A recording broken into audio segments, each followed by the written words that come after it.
Let's talk about Ruben Amorim. You know what? I was just like, today, it's interesting what you said, Terry, about how you sort of went against Ten Hag because he stopped doing what he was brought in to do. And yet you've got Gary Neville and co, and even fans in our fan base. I mean, we're both on social media. If I see another clip, I've seen Stephen Warnock, Alan Smith, and Michael Dawson on Sky in the last 24 hours, clips on social media saying he needs to change it. And I don't think anybody actually says what he's going to change it to and what change he should make. It's almost like, you know, when people just agree with an opinion because they think it's the hipster thing to do. I still don't know what people want him to change to. But I sort of like went through this yesterday. I think, you know, he's been brought in for a certain reason. I think Double D hits the nail on the head. He hasn't got the players to do what he's got to do. So we need to change the players, not the manager's play style. But interestingly, I put this out today just to sort of wind people up a little bit. But Ten Hag's second season, we won the Carabao Cup and we were quite good. His third season, we were total shit, but we still won the FA Cup. And Amorim hasn't had a great start. Statistically, Man United shots conceded per game. The season we won the Carabao Cup and we had a good season with Ten Hag, 10.7 shots per game. Last season, where we were a mess, but we still won the FA Cup, 14.2 shots per game. Under Amorim, we're under 10, 9.6. So, but let's go back to the 4-3-3, you know, so obviously we need to score more. We need to score more, but everybody knows you've got to, you've got to concede less. And I think we are factually conceding less shots per game under Amorim than we did under Ten Hag in his last 2 years, one of which was very good. But people want us to go back and play that system when we're always going to struggle to create chances. That's never going to change. 7 years, that's been the problem. And I think Terry's right with the profile of players. They want to shoot. But we can't go back to conceding loads of chances. And that's something that's actually moving in the right direction. And also, our average possession under Amorim is nearly 54%. It was 50% under Ten Hag. So people go, it's only 3.5%, but that's nearly a 10% increase. And possession, even if it had gone up by 2%, I'd be very happy in the Prem. So we are moving slowly, yes, but we are moving in the right direction to abandon that. I mean, what are your thoughts on this whole Amorim pile-on? I think it's a pile-on. When people say that he's got to change his system, I think people confuse formation and systems. I've watched him play a different system away at Liverpool to what we played at home against Leicester in the FA Cup, as an example. So the formation is similar, but the system and the way we operated on the day was different. Away at Tottenham, we tried doing something in the first half where Bruno would split away from Casemiro, and it almost became like a sort of four or five at the back, one in midfield, and then four in the attack. It didn't work particularly well. There's always an easy out ball for Spurs. We changed it in the second half again. I remember one of the first European game, I want to say it was Bodo Glimt, where it wasn't working, where Delo was playing the left fullback role. I cannot remember who was playing in the 10 role, but it wasn't working. And at halftime, he brings Garnacho on. But what he did is typically in his system, the fullbacks provide the width. In this game, Delo was inverting and Garnacho provided the width. So there's a number of examples of him changing his system, changing the approach and the positions of players in games. It's just the starting formation is different. And you're always in a flat back five. It's a problem. It's a problem. That's because the profiles are not right. Once you get the correct profiles in those positions over a 2 or 3 transfer window period, you will see far less of us sitting there with a back five, unless we are camping in because we've got a 2 or 3 goal lead, or it's late in a half and we just want to see it out. You'll see it more be 3 at the back as an example. I've also heard the manager talk about how there will come a time where he may go 4 at the back. He doesn't see there being a huge differential between the two things. And I think we spend far too much time talking about it. Pep didn't change his system this season. He just went and bought better players as an example. Every now and then he might change a position and go, do you know what? I'm going to, instead of using 2 fullbacks and 2 centre-backs, I'm going to go 4 centre-backs because all my centre-backs can play out from the back. So they're comfortable moving into the middle. That isn't him changing his style. That's just using a different profile of player in a position. And I just feel that there's a lot of over-analysing of Ruben Amorim. He hasn't had a summer transfer window. He hasn't had a pre-season. They're ignoring the context. The biggest club in England with the biggest amount of media pressure, 12 years of failure, financial difficulties, a Frankenstein squad in a toxic dressing room that's going to take years to fix. And I was talking to a United fan who wants him out today. And I said, well, what's your alternative as opposed to just repeating what we've done before? And he's like, well, let's just get a proven winner at the highest level and give him 3 or 4 years. So I said, hang on, let me just get this right. You want to do the same as me, but with a different person? Yes. So it's like, so we actually agree on the process of getting out of the hole. You're just not happy with the individual that's doing it. Absolutely. And I think a lot of this is down to a desire for instant gratification and narcissism. And the funniest part, he said, I went, why don't you have any faith in Man United, in Amorim? He said, Terry, do you know what? I've got to be honest, it ain't Amorim. Man United have burnt me with the last 2 or 3 managerial appointments. So now I'm just lashing out.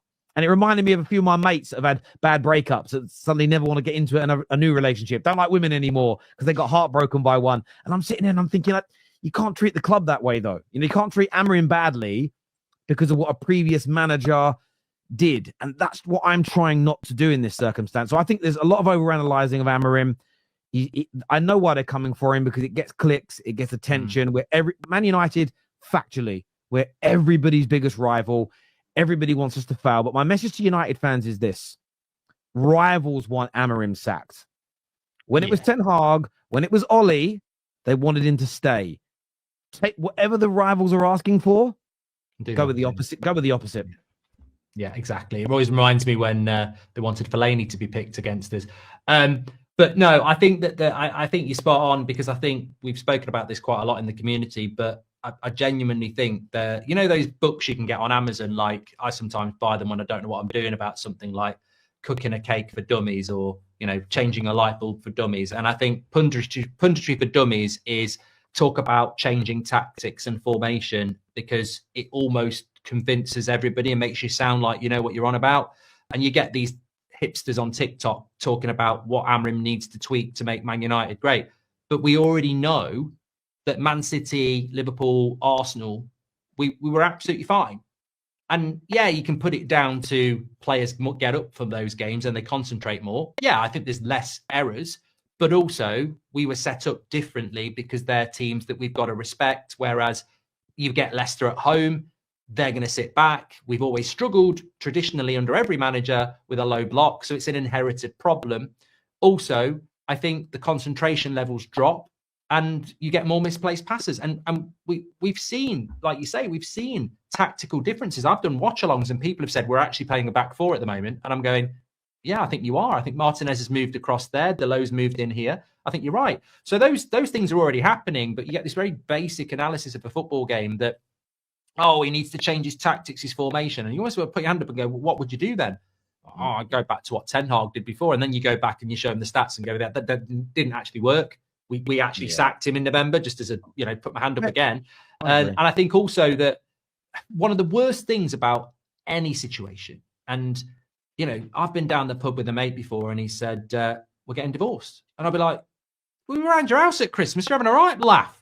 And he was like, yeah, we've not gone for years. You don't, you know, and because you don't know what's going on behind closed doors and you don't know what's going on. People start talking about tactics. You can only deal with what's in front of you. And there are so many basic errors in a Man United team. We can't defend corners. We can't score corners. We can't score set pieces.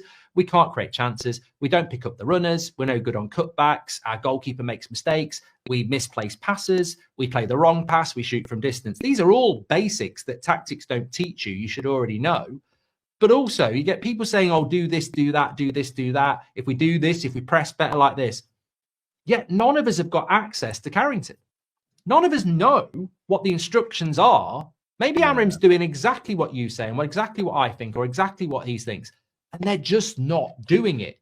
And to be fair, that is probably unfair to say, but I'd punt that it probably is that. Because hello, Jose Mourinho, Ole Gunnar Solskjaer, Ralph Rangnick could only play his style of football for half an hour. Yet at Austria, he's been doing it every bloody game. I think fundamentally, people don't realise that some of these managers are actually telling these players to do it. This is the thing. If you go back to LVG, we had a lot of the ball, but the amount of games we weren't winning because we couldn't create the chance or score the goals, drawing loads, and just we'd dominate games and then we'd lose it. And then the club went, oh, well, we've done that for 2 years. We're not going to back that anymore. We're going to go and get Jose. I think year one, first 18 months, they let Jose manage that team how he wanted. 2 trophies in his first season, got into the champion. Second year, started well, faded, but still came second.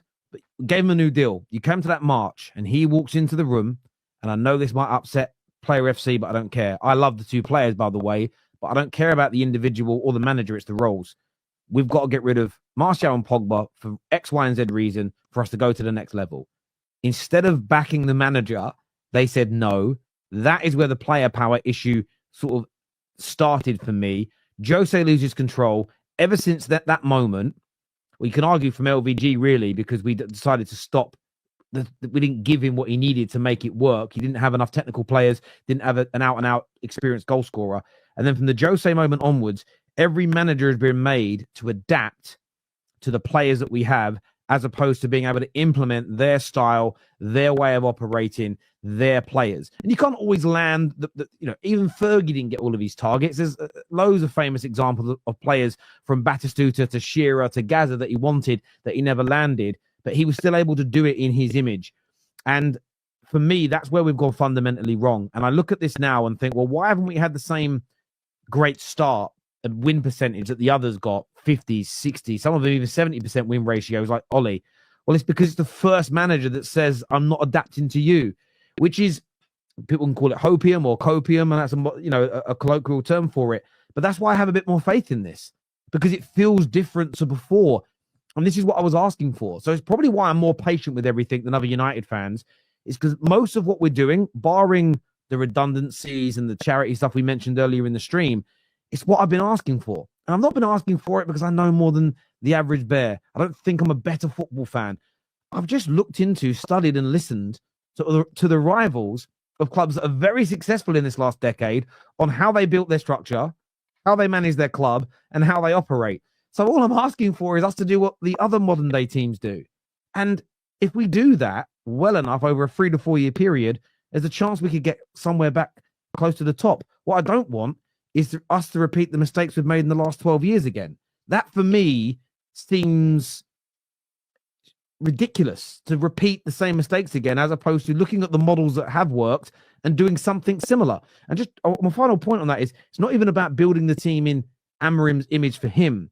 It's building something for the club that Amorim might move on in 5 years. Successful manager at United might take over Portugal. Then what we do is find someone who like similar profiles to him, like we mentioned earlier, like Slot and Klopp have done. And if we do that, then you can create continuity over a long period of time. Because what we're not going to get is a 25-year manager again like Fergie. So you have to build your operation. And that was our biggest mistake in the last 12 years, is every manager came in, was called a manager, and given carte blanche over running the club.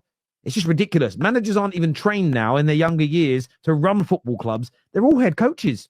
Yet we're giving them all manager of the football club responsibilities. We've just got to get away from all those mistakes and move into this new world. So yeah, I'm 100% behind Amorim. Keep doing what you're doing. Whether it succeeds or whether it fails, let's try something different. Because after 12 years, I really feel like saying, what have we got to lose in reality? Not much.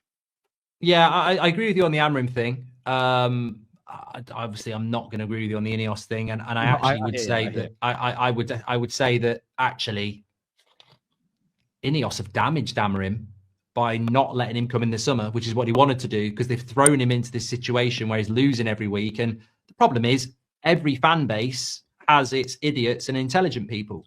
And people, I can't call them idiots. I didn't call anyone an idiot. I'm just saying every walk of life has its idiots and intelligent people. It's called diversity.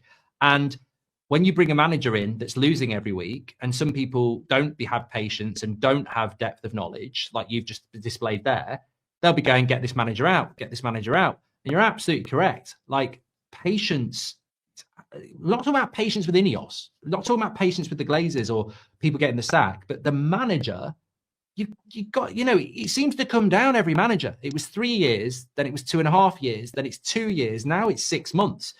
You've got to stop and go, has the manager ever really been responsible for the problems in 10 years? If we've learned one thing, we've learned that. And also the club. And I'm not going to give Ineos amazing credit for appointing Amorim, but he was a good appointment. Maybe it's because they knew he was going to Man City. Maybe Berardi said, they're going to get him, so we better get him. In which case, Berardi's worth appointing, isn't he? But we've ended up with Amorim. He's brought one player in Dorgu, and we instantly look better with that player. So imagine what can happen when you give him 4 or 5, considering Van Gaal had 4 or 5, Mourinho had 4 or 5, Ollie had 4 or 5. And absolutely, like you said, Liverpool are going to win the league minimum, maybe even the Champions League as well. They brought a manager in that never bought anybody because he was seamlessly stepping into Klopp. What we've done over the last 10 years is go from David Moyes to Van Gaal. Yeah, no comparison. Van Gaal to Mourinho, again, no comparison. Mourinho to Ollie, I'm talking stylistically, no comparison. Ollie to Rangnick, God, no. Rangnick to Ten Hag, should have been some comparison, but Ten Hag literally ripped up his list of players and ideas.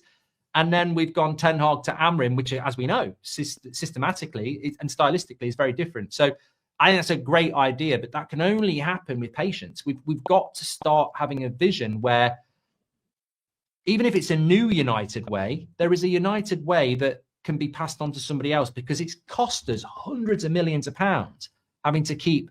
It's like somebody trying to build a football stadium, and whether they get halfway through or 3/4 the way through, somebody says that's shit, and instead of getting someone in to finish it, they knock it all down again, and someone starts building it completely differently. Yeah, that's exactly what we've done. We have never got to the end of a rebuild of even a squad, and we're now in a position, because of 20 years of neglect, where the stadium needs a rebuild, the training facilities need upgrading, the culture is damaged, the squad is an absolute mess. So it becomes a club-wide rebuild, which makes everything harder and longer, because the money's now got to be spread.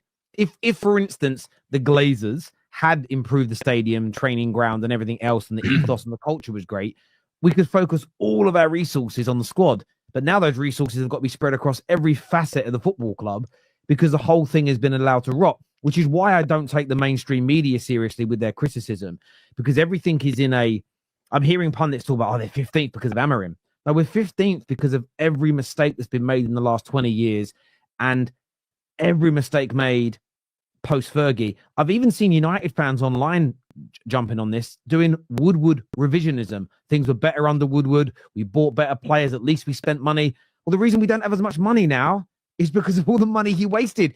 Do you know what we're suffering with? A lot of our fan base is suffering with Stockholm syndrome. We want to go back to our capturers, because we feel, we now suddenly feel out of our comfort zone, being out and about and living free lives, as it were. But we've got Stockholm syndrome, 110%. People want to go back to the people that broke us and put us in this situation, rather than give Amorim some time to maybe try and fix us. It's a strange world. Alex Roach says it gets government stadium, it won't be United home, and that Old Trafford is all about, says Alex. Nick Perry says, makes me laugh when we had Eric Ten Hag, all we heard was he's not playing his system. Amorim does his own system, and now he has to play something else, make it make sense. Exactly. Josh says, awesome collab and nuanced Man United discussion. I'm a member of both channels, would love to see Terry on That's Football podcast as well. And Taker says, excuse me, will Amorim last as long or longer than Ten Hag, even though the club forced him to come before the summer? I think he'll turn on him, unfortunately. And Ray Carl says, big up to my 2 United brothers, Mark and Terry, worldwide clash show tonight to big United fans on here. And Alex Zed says, the problem with Ineos is they lack transparency. Stadium plans, Project 2028, finding the next Mbappe, but they don't paint clear plan for the immediate future. What's the pathway for all this? I think the communication has been total shit. We've gone past 9 o'clock, everybody. I've absolutely thoroughly enjoyed it, and I hope everybody else has as well. And obviously you, Terry, you might have hated it. No, mate. Listen, it's been many years. It's good that we've obviously had conversations privately over the last couple of years and patched things up. And yeah, it's great to be back on and talking United. My channel's such a neutral channel that talking Man United is hard sometimes, because I would say about 60% of my audience now don't support Man United, so it's different. So yeah, it's really nice just to have a United conversation, mate. Loved it. I'll tell you what. I mean, look, Terry's more than capable of holding a show on his own. I think it'd be a brilliant idea. I mean, I don't know what the chat think. I'd be brilliant just to get you back on an 8 o'clock show and let you lead it yourself, because I think one of the big problems of doing this, and I'm exactly the same, although you do more of these sort of things than me, I love my chat. So I like having guests, but I know it takes away from the interaction with the chat. But yeah, I think if the chat were up for it and you were up for it, that would be absolutely great. Yeah, mate, of course I would be. It'd be an honor, mate, to do something, host a show on the United Stand. If the viewers want it, then great. If they don't, it's up to you. It's your channel. But yeah, of course, mate, 100% up for that. 100%. Cool. Well, we'll see about that. Sometimes on a Thursday night I'm doing five-a-side and stuff, and Kev's not about, so maybe we'll sort it out on Thursday. We'll have a chat about that. Lots of people saying yes. Somebody will say no. Well, I can take the feedback. Nobody has said no. If it was me, they'd definitely say no. You're a knobhead or something like that, even just to wind me up.